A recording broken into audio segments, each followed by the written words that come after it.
कई लोग कहते हैं महाराज जी, जिस रुद्राक्ष को हम पहनते हैं उस रुद्राक्ष को कहाँ नहीं पहनकर जाना चाहिए। 5 स्थान बताएं जहां रुद्राक्ष पहनकर नहीं जाया जाता। कितने स्थान है? 5। और रुद्राक्ष को 5 स्थान पर पहनकर नहीं जाते, पर रुद्राक्ष के लिए वर्णन किया गया है कि रुद्राक्ष कब कब उतार कर उसको वापिस अभिमंत्रित करना चाहिए।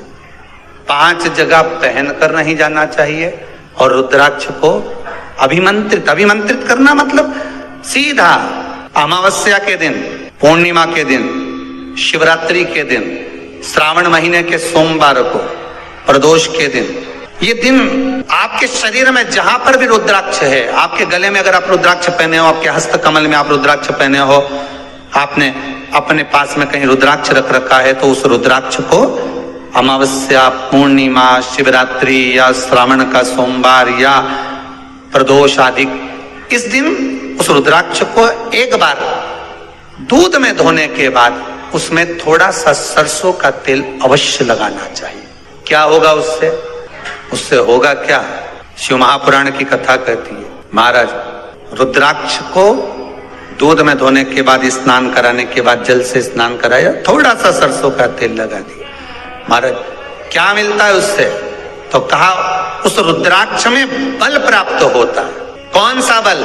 जो शरीर के अंदर बीमारियां बढ़ती हैं, उस बीमारी को वो रुद्राक्ष धीरे धीरे समाप्त करना प्रारंभ कर देता है। पर एक और चीज याद रखना, जिस रुद्राक्ष के पानी को आप बीमारी के समय पर गलाकर पीते हो, उसमें सरसों का तेल नहीं लगाना। उसमें सरसों का तेल नहीं लगाना।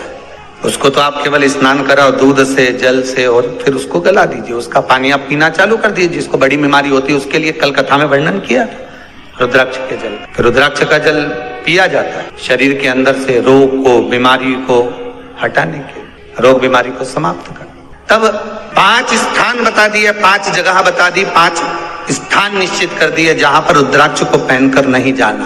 पहला, किसी की मृत्यु वाली जगह पर। दूसरा, जहां पर बच्चे का जन्म हुआ, मृत्यु आदि जगह पर सूतक लगती है। जहां बच्चे का जन्म लगता है वहां सावड़ लगती है। मतलब जीव जाने के बाद दुख का सूतक होता है, और बच्चा जब जन्म लेता है तो सुख की सावड़ रहती है। सुख की 2 स्थान। तृतीय स्थान, तीसरा स्थान दिया जहां पर वैश्यावृत्ति होती हो या महाराज मदिरा का पान होता हो, उस स्थान पर रुद्राक्ष को नहीं ले जाया जाता। चौथा स्थान रुद्राक्ष के लिए कहा गया, जिस स्थान पर आपको ज्ञात नहीं है और आपको लगता है कि ये स्थान अज्ञात है, यहाँ पर कई जगह पर कुछ जीवों की हत्या हुई है या किसी जीव को नष्ट किया गया है, उस स्थान पर रुद्राक्ष को नहीं ले जाना चाहिए। 5वां, महाराज आपके रुद्राक्ष का जहां अपमान हो रहा है, अपमान से समझ में आ रही है ना आपको बात? एक आय को ढोंग प्रपंच में पढ़ा है, कौन ने कहा इतने रुद्राक्ष धारण कर ले? कौन ने कहा है? क्यों ढोंग प्रपंच में पढ़ा है?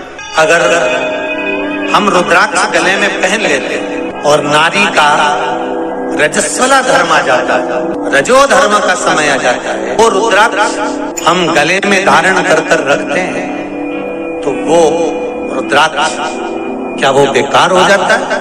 पहले एक बात बहुत अच्छे से समझ में, आप सन्यासी हो, जम के बोलो जरा, आप तपस्वी हो, आप साधक हो, आप उपासक हो, या आप बैरागी हो, आप एक गृहस्थी हो, घर में रहने वाली माँ गोदी में रखा हुआ बालक अगर गंदगी भी कर दे, पूरे कपड़े को भी बिगाड़ दे, तो माँ बच्चे का कपड़ा बदल देती है, और बदल कर माँ को ये जरूरी नहीं है कि उसको साड़ी बदलना, उसको कपड़े बदलना या उसको फिर नहाना।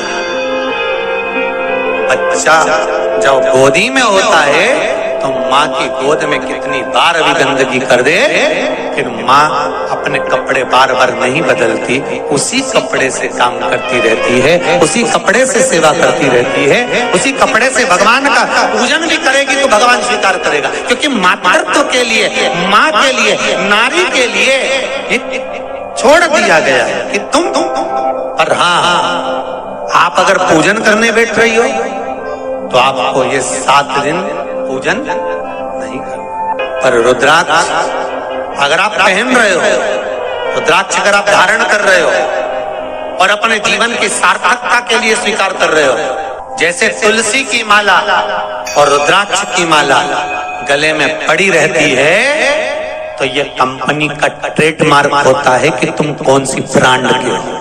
ये कंपनी का ट्रेडमार्क है। तुलसी की माला पहनकर प्राण छूट गए तो वैकुंठ चले गए, और रुद्राक्ष की माला पहनकर प्राण छूट गए तो कैलाश धाम चले गए। ये कंपनी का ट्रेडमार्क। छोटे रुद्राक्ष की माला, छोटा जो रुद्राक्ष होता है उसकी माला, कैंसर का जो मरीज होता है, अगर वो फर्स्ट स्टेज का कैंसर भी है, छोटे रुद्राक्ष अगर अच्छे हैं, 3 मुखी से लेकर 5 मुखी, 7 मुखी, 9 मुखी, 11 मुखी छोटा रुद्राक्ष मिल जाए, उसकी माला अगर पानी में डाल दी जाए और उस पानी को वो मन का ही डाल दो, उसी का पानी थोड़ा थोड़ा कैंसर के मरीज को सुबह दोपहर शाम श्री शिवाय नमस्तुभ्यम का जाप कर कर, पंचाक्षर ओम नमः शिवाय का जाप कर कर, शंकर शिव का नाम लेकर, महाकाल बाबा का नाम लेकर, विश्वेश्वर विश्वनाथ का नाम लेकर, केदारेश्वर का नाम लेकर, 12 ज्योतिर्लिंग का स्मरण कर कर अगर वो आचमन करना प्रारंभ कर दे तो कैंसर रोग में भी आराम मिलना प्रारंभ हो। केवल आचमन ही नहीं करना है,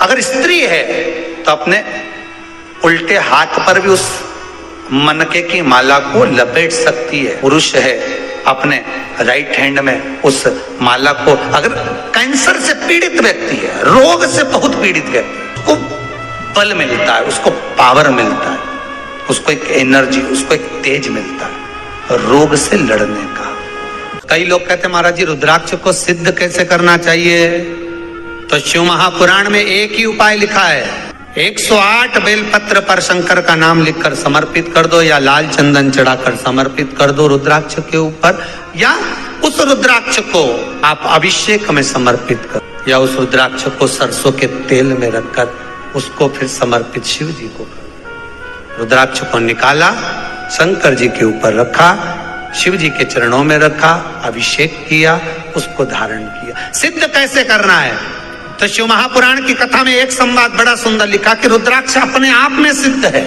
श्री शिवाय नमस्तुभ्यम। दोस्तों, अगर यह वीडियो आपको अच्छा लगा हो तो वीडियो को लाइक करें, शेयर करें और चैनल को सब्सक्राइब करें।